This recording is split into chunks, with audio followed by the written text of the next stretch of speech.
Hello, everybody. Welcome back to Erring in Conversation. I'm joined today by the talented Jennifer Elchuk. Hi, did you want to give us a quick little introduction about yourself for anyone who maybe is seeing you for the first time and is maybe unfamiliar with the kind of work that you do? Sure, yeah. So my name is Jennifer Elchuk. In the circus and arts community, a lot of people know me as Opal. It's, I don't know, a sort of a performer name, nickname that's been around pretty much since I've lived in Peterborough. So I've been focused in my practice on circus, particularly aerial circus, for about the last 10 years. And previous to that, I spent a lot of time doing contact improv dance. And previous to that, I was a visual artist. So I'm now pretty like inter-arts in my practice, but more focused on circus and movement arts. And this piece that I'm working on for Erring is, an integration of circus and dance and actually music, because there's a musician we're working with as well. It's site-specific, and site-specific pieces are something I've been really interested in and focused on for a long time, and have presented a number of site-specific circus or circus and movement projects within Peterborough. Wow, very multidisciplinary. Yeah. I'm really lucky for this project to have so myself included, there's 7 artists involved, so 5 other movement and circus artists and 1 musician. Cool. Wow, that's exciting. Mm-hmm. So it was definitely very directly inspired by seeing the stairwell, and there's words written on the stairs that are the center of the theme piece. Mm-hmm. So this piece was specifically very much in response to that.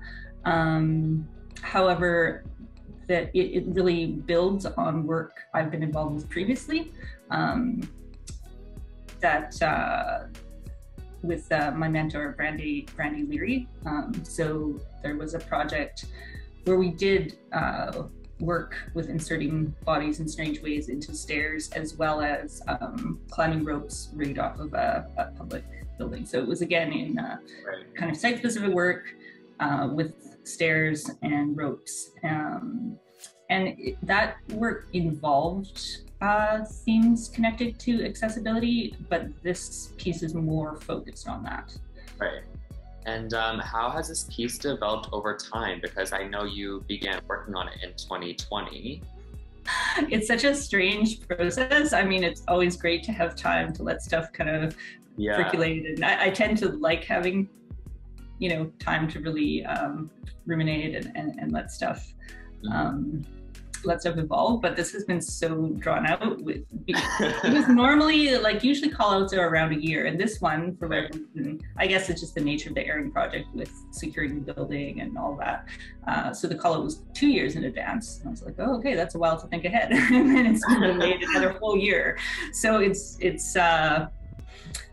but in practice, it's been sort of like connecting with it and then sort of disconnecting it for a period of time and almost forgetting it exists, and then like coming back in, which is interesting to kind of see, just our connection to each other in the practice and feeling the space. The last time I was at the school just for a meet and greet this fall, I like walking into the staircase because we did spend a pretty intensive development session there in September 2020. Right, wow. With precautions and stuff like that, just the 7 artists and mentor Brandy Leary. And that was great. But yeah, that a year later walking in, and it just felt very familiar and just like, oh yes, these stairs are my home. Ascended them and descended them in all sorts of weird ways. So yeah, there still is that connection like an old friend. And definitely the performers that I named or the artists who I'm working with, I'm just thrilled. I'm thrilled that people are still in even after all this time and all the holdouts. Right. And so I feel so honored that there's that kind of spirit towards it. And then the space itself, which I was talking about, the development we got to do in 2020 where we worked there for forget how long we got to spend, but it was, yeah, like days in a row. Yeah, and just, you know, playing with the physical architecture, and it's such a beautiful historic building. And so there is just a kind of aesthetic and technical aspect of it that's really fun and really, I don't know, I just have this fascination with inserting human bodies into spaces in weird ways. And such a historical building too. Yeah, like, yeah. Have been in that space before, but never in the way that you are putting them. Yeah. Oh, and actually, there's this cool story. When I was at the meet and greet, I was talking to a teacher who worked there, and she told me this story about this boy who like toppled over, like school kid, toppled over the balcony because he was like playing on the railing in a weird way. And it's just like, yeah, it's neat just to think of like the historical space and how many, you know, just stories are held there. He was okay. She assured me that, but it was this wild thing to witness. I mean, similar to kind of what inspires me about it is I hope that people are moved by it, and that it, it kind of leaves them with a feeling of hope that we are moving in the right direction as a society, or perhaps makes some people think that may not have been as aware of issues around accessibility and difference.